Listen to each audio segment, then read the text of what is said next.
Good morning, welcome back to another top 10 hunts from steamhunt.com, a curated top 10 of hundreds and hundreds of posts that I put on the Steam Hunt platform every single day.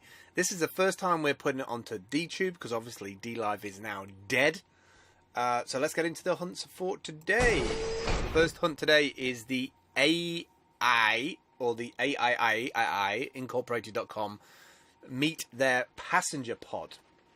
So this has 4 basic points to it. Request a pickup, ride update, request a pickup, chassis alerted, ride update, pod pickup. Now, what I like about this the most is this whole like base chassis that can, like a universal travel thing. Like you can imagine these things being on charge. Ignore the bubble on the top. I really dig this kind of mechanism at the bottom. I know it's very futuristic and concept looking, and you know, in the real world these things would probably fall apart and plastic tires would blow up and all sorts. But I do like the idea of an interchangeable base where you can put different things on there. So it might be taking supplies, water, it might be a people carrier, it might be 2 people. And I really like the idea that these things are like in different destinations, and then the chassis is alerted to where it's needed, and then it goes and literally lets you know that it's on its way, picks up the pod, and then takes you to your destination. I really dig the notion of the independent 2 parts there, because I've seen other things with a part on the top. So the pod might drop you off somewhere, and then there might be another part that goes onto the top and then flies you to the local airport if you've got that kind of money. But we've got to have innovation, right? We've got to have creativity in this thing. I don't know if any of these are particularly going to win out the day. It might end up just being a complete solution. But it's always good to see. Next up is the Front End Masters, Advance Your Skills with in-depth and modern front-end engineering courses. There's a whole bunch of courses on here. Recently, just looking at the potential of the Steam blockchain, I've been really thinking that I really need to deep dive on a course, and I'm really thinking that React, some JavaScript, some of this D3 is super interesting from an analytical breakdown of doing that in JavaScript. They're definitely probably the 3 areas that I want to look at. I thought about Vue because that seems to be like a really popular one, but it seems to be that like Electron and React kind of go together. There's also FrameX, which exports in React. So I'm kind of like edging my bets down that way, but I kind of need to do JavaScript first, obviously. But this looks like a really good place to learn. The pricing's pretty good per month, and I'm certainly interested in taking a course on coding. Next up is the Cubus or Oikos. Excuse me, Oikos housing. A simple, mindful design with a touch of modern and sustainable notes. Unique design advantage. Everyone in a small beach house, this is what it looks like. This is a stunning little house. And the best thing about this company is not only will they come out and give you an evaluation of your kind of like plot of land, your area, but they'll help you construct it as well, which a lot of these places don't. They'll sell you the thing, but they won't help you install it. Beautiful little thing if you can find a piece of land somewhere, ideally in Europe where it's nice and warm and off the beaten track. Definitely something I aspire to have in my life before I leave this plane. Next up is the Ablify MySite. I'm picking them today, aren't I? Their names.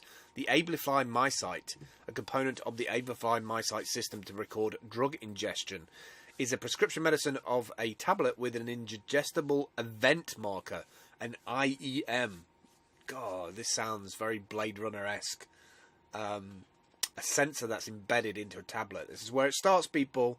This is where it starts. We start having tablets with trackable IEMs on there. Get your ass to Mars. You know what I'm saying? But interesting all the same. It's kind of billed to be this cool tablet that reminds you via smartphone app, and most ingestions will be detected within 30 minutes. It may take up to 2 hours for the smartphone app and web portal to detect the ingestion of it. In some cases, the ingestion of the tablet may not be detected. So what's the point of it then? Oh my god, experimental technology. That's the worry. Next up is Font Base. Font management perfected. We now support font auto activation for Creative Cloud. That's cool. All platforms, professional features, beautiful UI, totally free. Font Base is the font manager and new generation. That was always the biggest thing for me, is being able to preview the font while I'm working. I never liked the font manager on the Mac. I presume this is written in. It looks very much like it's written in Electron. I'm not sure if it is or not, but it looks very much like a work anyway. Yeah, we support Mac, Windows, and Linux. So I'm presuming that's kind of an Electron framework. All right, next up is the Views XR one camera dual experiences. Interesting looking camera. This Humanized Technologies debut the Views XR dual camera, giving anyone the power to create and share immersive experiences in 360 degrees 2D or VR 180 3D. It's got two little cameras that kind of flick out. I'm not sure if I like the flicking out thing. I don't mind folding them out, but I don't like it. This like boing. I have a feeling that mechanism is not going to be working in a year's time. But I do like the advancements on these things, right? Being able to capture like a VR experience. I think with AR and VR taking off. I say taking off, it's not really got to the pricing point yet where we can just pick one up and be like, oh, I'm going to try VR tonight. But from a video viewer's perspective, this stuff is going to be happening more and more. The more the price comes down, the more that we're going to want content. $400 is pretty damn good, actually, for what you're getting from that. I wonder what the quality is like, though. I'm always worried about the quality of these things. Next up is the Common Soul cellular power grids, sharing energy one coffee at a time. 2 billion people in emerging markets are unable to afford to power their homes. Common Soul has developed innovative plug-and-play technology that allows you anywhere to connect to cellular power grids. We are supporting an off-grid Guatemalan coffee-producing community, crowdfunding investment to install the world's first cellular power grid so they can power their future. Like, I think this is such a smart idea, linking real-world goods with real-world need for power to power people's lives, right? Really, really smartly done. Very good storytelling, and this thing looks legit. This remote integrated grid system looks so smart. You just put it in a little shipping container. I think that's like a 10-foot shipping container, and consists of a 70 kps solar array, distribution network, and an innovative proprietary remote integrated grid system by a leading international engineering company. Some incredible projects out there in the world, people, let me tell you. Next up is Twyla. Don't build chatbots, design conversations. Meet Twyla Canvas, the world's first conversation design platform. We kind of had that big kind of push last year, if you remember. Everybody wanted chatbots integrated into their blogs and their Facebook experiences, and it kind of fell a little bit flat because they only went so far. So anything that helps design that conversation, if you're having regular conversations with people and you can guide them through like 5 or 6 steps before they actually get interface with you, so you know what they want. Maybe run a cake shop and you're taking wedding orders or something very, very specific. I think designing that conversation flow rather than a chat bot that's just like, I'm here, and it kind of just doesn't get you that further along. This looks like a really good tool, especially if you're running like a Facebook page for doing that. Last 3 today then. JSON, Visual JSON Editor. I experimented with JSON a tiny little bit, mainly for pulling a JSON file or grabbing the details from a JSON file from CoinGap Market to feed my little display machine to tell me what the price is for Steam. It was a small little Python experiment. I had a bit of help with it, and it kind of inspired me that I need to learn more about variables and JSON in general. It's just a file format, but the file format has lots of data within inside that format. It's very much like or I see it very much like an XML document. It might even be an XML format the way it's laid out.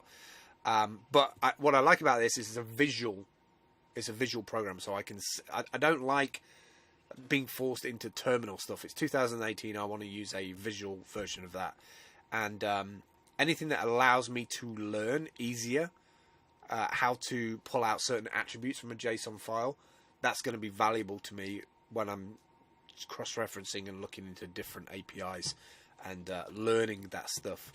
All right, next up, Bluetooth bicycle helmet. I don't think this is necessarily going to be a great helmet. I just feel like it's a smart idea.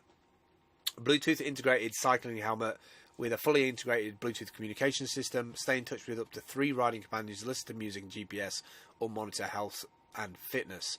I don't know how good quality this is. I don't know how good the speakers are. I don't know how good the overall experience is. I have a feeling it's probably not going to be that great.